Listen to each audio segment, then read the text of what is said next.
The Bahamas Tonight, the Northern Edition, starts now.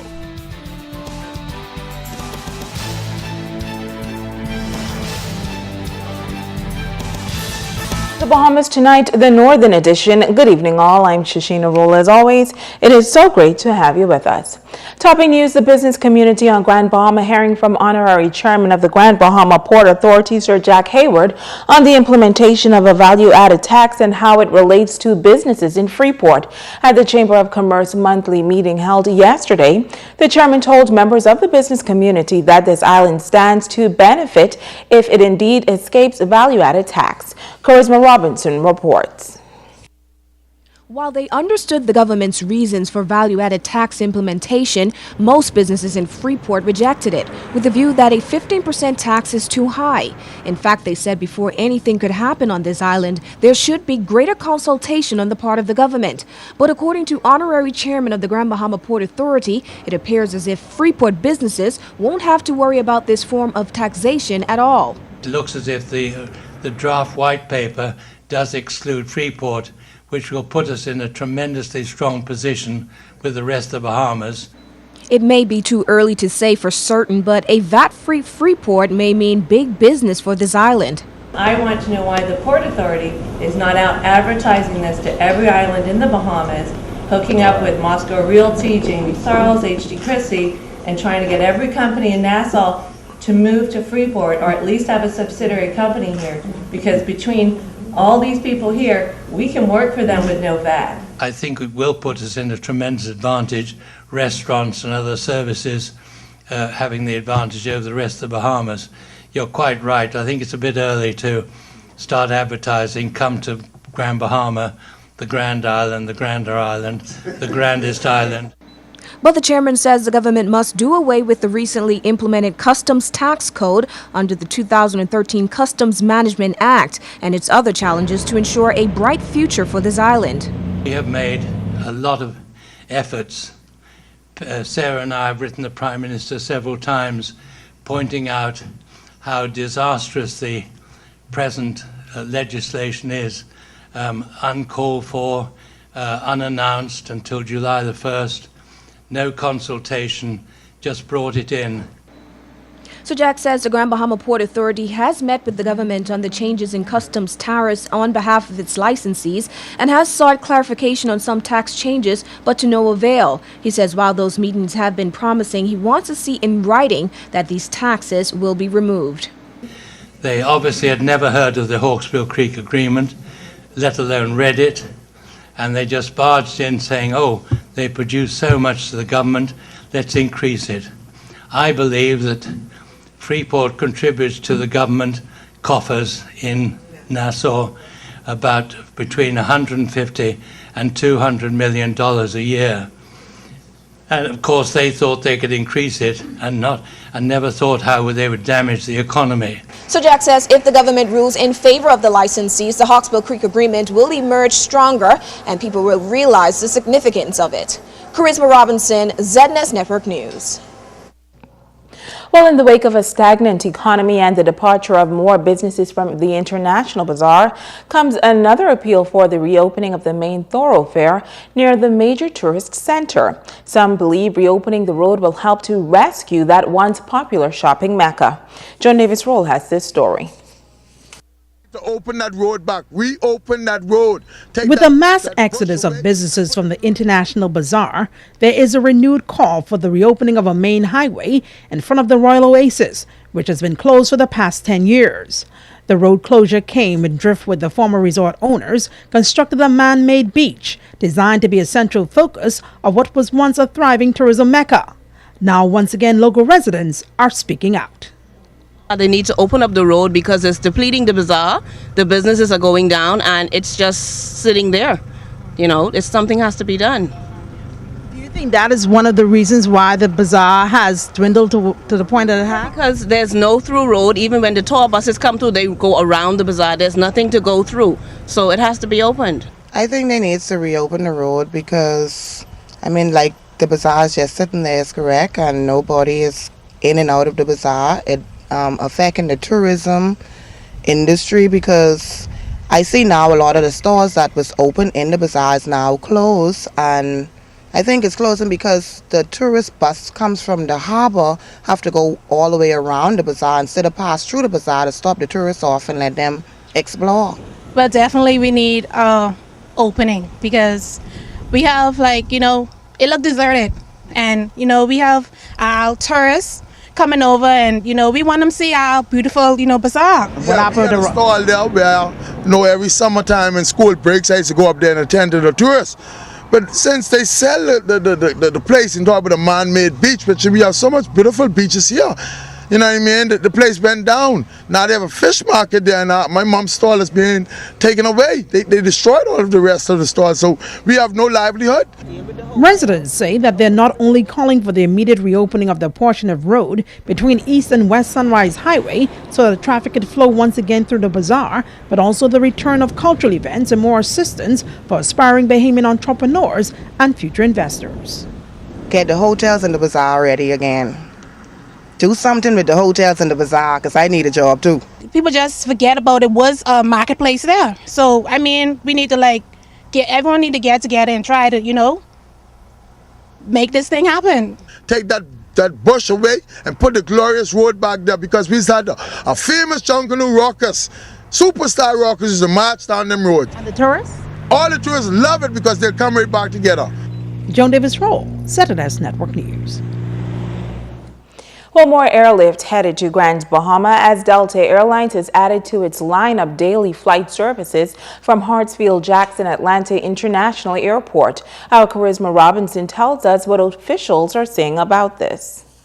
Delta already has existing service to Grand Bahama on Saturdays, and now they have expanded their service to include daily service, which is incremental business to the island. So we're very excited about that because it ushers in the revitalization for Grand Bahama with the other new services on board that will be commencing very soon. This really represents the beginning of what we think is our new era. The new service is expected to connect those traveling from or through Atlanta to Grand Bahama in 2 hours, as well as direct flights and smooth connections back to the U.S. Ministry of Tourism General Manager Betty Bethel says it's a win-win situation for Grand Bahama and the carrier. We also have the opportunity to tap into the feeder cities into Atlanta, so business will not only be coming from the main Atlanta area, but from the Carolinas and the other cities that feed into Atlanta. From Sunday through Friday, we will have regional jet service with about 76 seat capacity coming in. And then on Saturdays, we get a larger aircraft, an MD-88 with about 145 passengers. So this increases our numbers significantly that will now arrive by Delta Airlines. Bethel says the goal is to ensure that seats are filled. The ministry has been looking to increase service to Grand Bahama for quite a while, so this is certainly one of those initiatives. And as always, of course, a partnership because it has to be mutually beneficial for it to work. But one of the mandates for Grand Bahama has been to increase airlift and then to improve the product here on the island. For right now, Delta's daily flight services will extend through April, but that could change if high passenger numbers are maintained. Charisma Robinson, ZNS Network News. In news from the crime beat, a stabbing incident at the local fish fry leaves a 32-year-old man in hospital. Now, police tell us that sometime around 1 this morning, officers received information of a disturbance at Smith's Point Fish Fry, and when they arrived, they met a man with stab wounds about the body. The injured man told police that he was involved in an altercation and that a man whom he didn't know stabbed him about the body. He was taken to hospital and is listed in serious but stable condition. Police are asking anyone with any information on this incident to contact them at 350-3107 or 8-911-919 or call your nearest police station. And Magistrate Ancilla Williams remanding a 22-year-old Abaco man to prison after he pled not guilty to causing grievous harm to a toddler. Shaquille Fox of Murphytown, Abaco is expected to remain behind bars until February 27. That's when a trial is scheduled to begin. Fox was arrested after a 1-year-old boy was taken to the Marsh Harbor Clinic on Monday evening, suffering from injuries about the body. Police say the mother was at work at the time and the child was left at home with the mother's boyfriend. The young boy is still detained in hospital in stable condition. Stay with us. The Bahamas Tonight, the Northern Edition, continues right after this.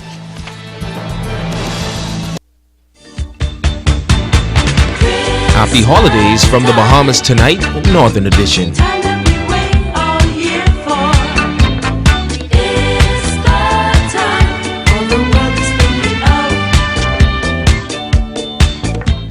Welcome back. It's being dubbed the Feeding of the Masses. The event is scheduled to take place this coming Saturday at the Prayer Center in the Uniform Factory building downtown.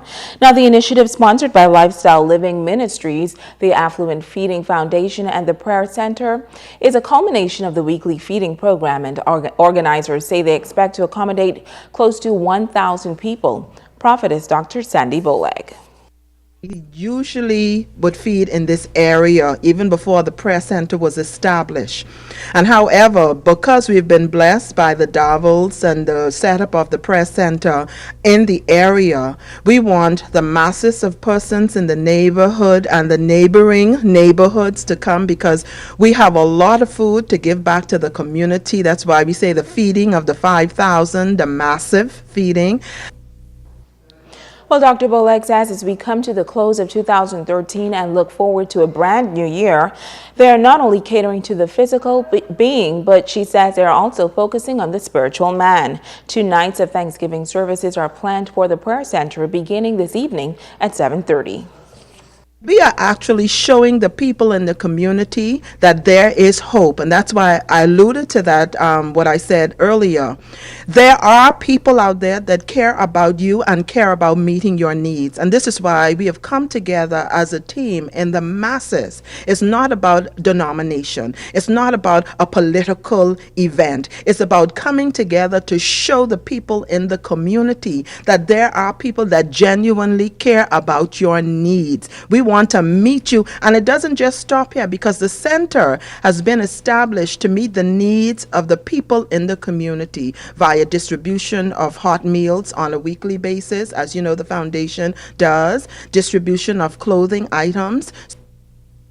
Well, the feeding of the masses will begin at 1 p.m. on Saturday in the Uniform Factory building.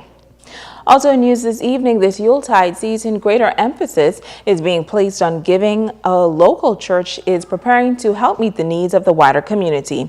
Operation Give Back is an initiative born out of the increased demand by individuals and families on Grand Bahama in need of help outreach. Coordinator Valerie Thurston.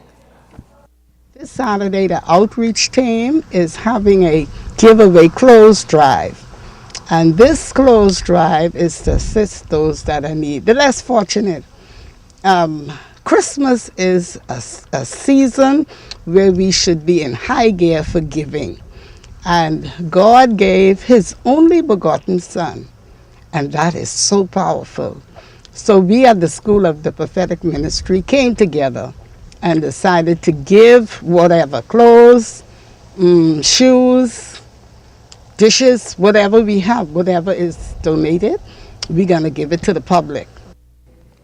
For Thurston and church members, this major undertaking, which is expected to become an annual event, is a labor of love and a part of God's Great Commission. I think if we unite, we can do more. Personally, for me, I've always been a giver. That's my passion. But I think all of the church need to come together. One of these years or months, we can come on the park and maybe just give whatever we have, because those who don't have, in a poor condition. And it's open to, tell us who is this? It's open to the public. Anyone can come and get whatever. This would be preparation for their Christmas. Well, this outreach project, which is free of charge, begins at 12 noon, ending at 4 p.m. And it's just 3 days left, so get your tickets now for Grand Bahama Gospel Fest with Bishop William Murphy and friends. Stay with us. Megan Shepard is up next with sports.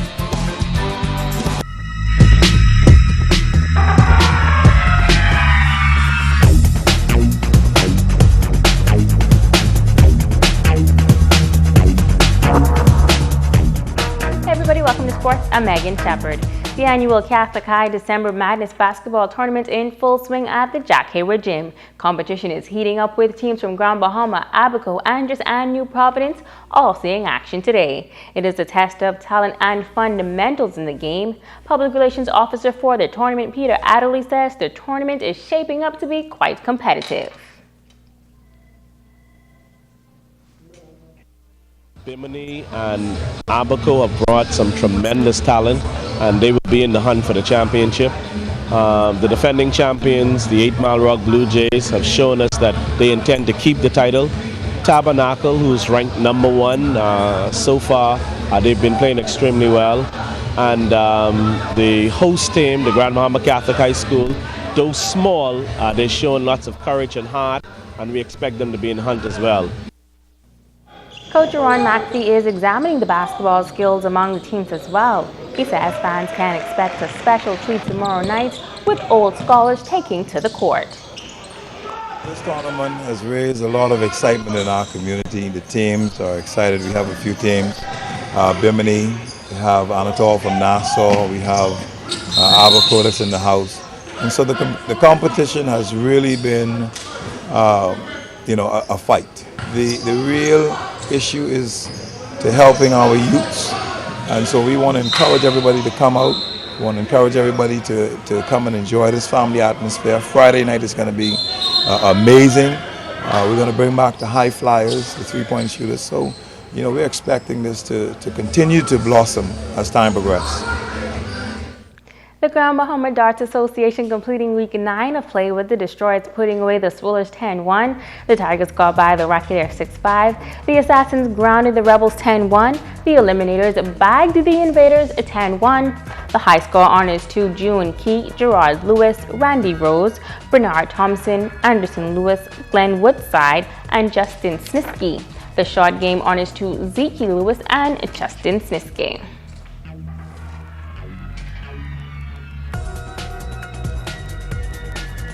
And that's your check on sports tonight.